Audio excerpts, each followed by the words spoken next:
all your thoughts here. What do you think would be the purpose of a militia in terms of restricting a legitimate debate, of course? What should be the role of the federal government? We've been arguing about it for about 250 years. What would be the role of an armed militia, though? Well, the militia they were speaking about was one that was controlled by the state, by the governor. So it's not what most people consider a militia. It's more of a state defense force. There are a total of 22 states that have defense forces already. Oklahoma happens to be the only one that has an inactive force. The purpose would be to back up the National Guard. When our National Guard is deployed in Iraq or Afghanistan, or they don't have the equipment here, that's when the State Guard could step in. But what role would it play vis-a-vis our own government? Oh, our own government. On a theoretical level, I guess if a state guard ever thought they could stand up to the federal government, they'd probably get squashed. So what would be symbolic? I mean, is this a symbolic thing? I mean, I wonder what, luckily we haven't had any wars since the Civil War that I can remember, but in this country between the government and the states. But when can you imagine the states wanting to go to war with the federal government using armed force? I wouldn't imagine they ever would.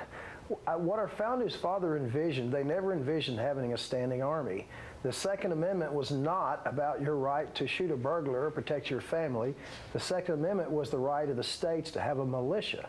Now, what the founding fathers envisioned was all these state militias that basically kept the federal government in check just by their very existence. Where do you get that history? Where's that history coming from? I guess I don't know that history. Where do you see the relevant? Back to school then, because the history is there. Well, tell me about the militias as an instrument to restrict how the Supreme Court rules on the Supreme Court rules in this country on what the federal government's allowed to do. So what's a militia going to do with the Supreme Court? Challenge the Supreme Court? No, sir. Did you realize the militia has been authorized by the Supreme Court? There's been a case on it already? Sure, but we're talking about the use of the, let's not get into the lawyer's game of shifting the marbles around here. Are militia, as you understand them, a proper tool to stand up against a federal decision approved by the Supreme Court? Do you believe a militia in Oklahoma should ever be used to fight the federal government? Is that your view? Oh, no, it should never be used to fight the federal government. That would be insanity. That's not the point. The point is, if you have 30 or 40 states that have state militias, that would never happen to start with. The government would respect us. The government would respect us. How would that happen? Well, explain how that would work. Well, Chris, if you have 30 or 40 state militias that cannot be controlled by the federal government, that alone will keep the federal government from ever trying to overstep its bounds. If it ever decided to, the state militias couldn't do anything about it. That's real simple. Well, it is largely symbolic. When we had a fight, the federal government had a fight in Little Rock to integrate the high school down there. They brought in federal troops. They nationalized the National Guard down there and put it at the service of the federal government. Why wouldn't the militia of any state be nationalized and put it at the service of the federal government and used to serve the needs of the federal government? What would stop that from happening in your case in Oklahoma? Technically, they can't, but what they can do and what they would do is they would draft the people in the state guard, which is perfectly legitimate, but they cannot control the state militia by the state constitution. In Oklahoma, we have 3 state militias. Every man in Oklahoma between the ages of 17 and 70 is a member of the state militia. That is our law. Most states have similar laws.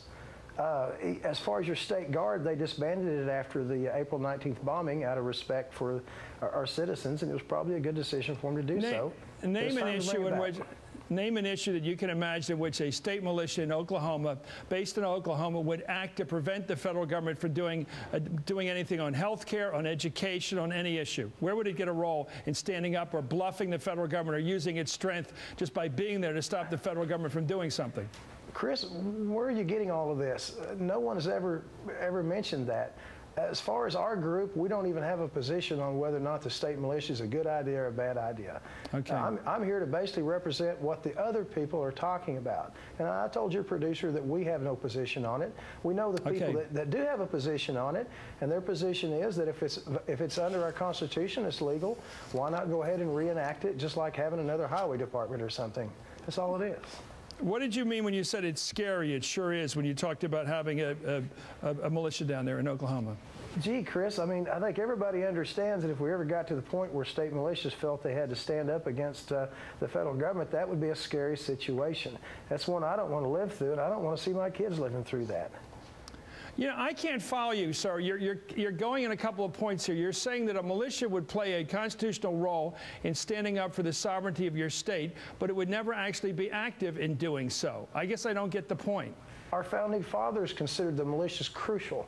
If you read the Second Amendment, it's all about that. It's all about the need for a well-regulated militia.